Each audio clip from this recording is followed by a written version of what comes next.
नमस्ते। आज हम बात करेंगे उन कमेटियों की जिन्होंने भारत के बैंकिंग सिस्टम का चेहरा ही बदल दिया। मतलब पूरी तरह से। इन्होंने ही हमारे मॉडर्न बैंकिंग की नींव रखी है। तो हम देखेंगे कि भारतीय बैंकिंग में सुधार कैसे शुरू हुए, क्या-क्या बड़े बदलाव आए और कौन सी कमिटियां इसके पीछे थीं। आखिर में एक छोटा सा रिवीजन और क्विज भी होगा। तो चलिए शुरू करते हैं। तो सबसे पहले ये समझते हैं कि आखिर इन सुधारों की जरूरत पड़ी ही क्यों। देखिए, ये कोई किताबी सवाल नहीं था। बात है 1990 के दशक की, जब हमारा बैंकिंग सिस्टम सच में बहुत बड़ी मुश्किलों से गुजर रहा था।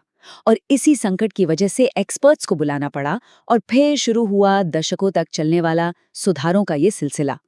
और इस बदलाव की कहानी में जो सबसे बड़ा नाम आता है वो है नरसिम्हम कमेटियों का। इन्होंने ही तो असली नींव रखी थी। चलिए देखते हैं कैसे। ये दो कमेटियां 7 साल के गैप पर बनी और इन्होंने बैंकिंग सेक्टर की सबसे बड़ी, सबसे मुश्किल चुनौतियों को हाथ में लिया और कह सकते हैं कि भारत की बैंकिंग का भविष्य ही तय कर दिया। तो 1991 में जो पहली कमेटी आई, उसने सिस्टम को एफिशिएंट बनाने और निगरानी को बेहतर करने के लिए एक पूरा नया स्ट्रक्चर सुझाया। एक और बड़ी सिफारिश थी एसएलआर यानी स्टैट्यूटरी लिक्विडिटी रेशियो को कम करने की। अब इसका सीधा मतलब ये था कि बैंकों को अब अपना कम पैसा सरकारी सिक्योरिटीज में रखना पड़ेगा और ज्यादा पैसा वो बाजार में लोन के तौर पर दे पाएंगे। एक और बहुत ही मजेदार कॉन्सेप्ट था नैरो बैंकिंग का। ये असल में जो कमजोर बैंक थे ना, उनको बचाने का एक तरीका था। इसमें कहा गया कि ऐसे बैंक अपने डिपॉजिट्स को सिर्फ और सिर्फ शॉर्ट टर्म और रिस्क फ्री जगहों पर ही इन्वेस्ट करें। तो जब बैंकिंग सिस्टम थोड़ा स्टेबल होने लगा, तो 2000 के दशक में फोकस शिफ्ट हो गया। अब बात सिर्फ बैंकों को ठीक करने की नहीं थी। अब मकसद था बैंकिंग को हर एक भारतीय तक पहुंचाना। और इसी लक्ष्य को, जिसे हम फाइनेंशियल इंक्लूजन कहते हैं, उसे पूरा करने के लिए कई बड़ी कमिटियां बनी।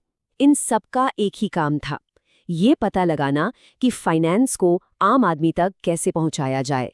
यहाँ पर ना एक बहुत ही बढ़िया टू प्रोंग्ड अप्रोच अपनाई गई।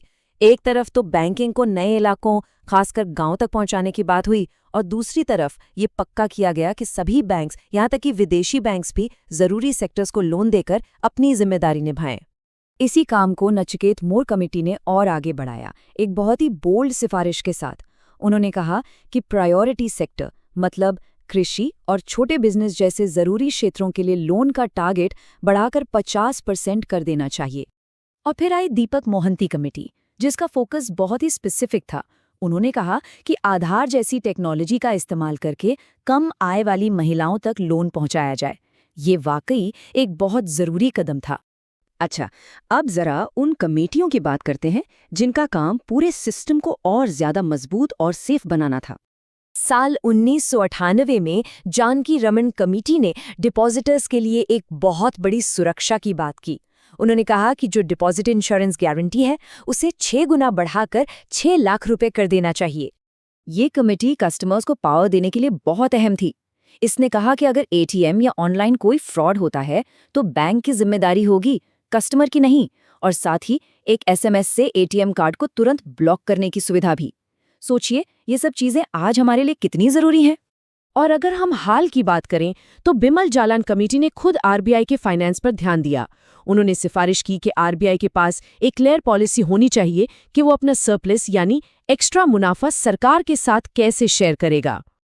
अच्छा, जो लोग एग्जाम की तैयारी कर रहे हैं, उनके लिए अगली स्लाइड एक परफेक्ट क्विक रिवीजन टूल है। ध्यान से देखिएगा।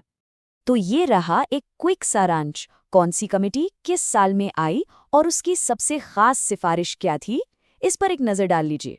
चलिए, अब तक जो भी हमने सीखा है उसे टेस्ट करने का टाइम आ गया है। तैयार है? याद करने की कोशिश कीजिए। इसका क्या जवाब होगा? ये एक बहुत ही खास सिफारिश थी। और ये रहा आखिरी सवाल। उम्मीद है इसका जवाब सबको पता होगा। तो स्ट्रक्चर को ठीक करने से लेकर हर भारतीयों को बैंकिंग से जोड़ने तक इन कमेटियों ने आज के बैंकिंग सिस्टम की मजबूत नींव रखी है। लेकिन ये सफर अभी खत्म नहीं हुआ है, ये तो चलता रहेगा। तो अब सवाल ये है कि बैंकिंग में अगला बड़ा सुधार क्या होगा।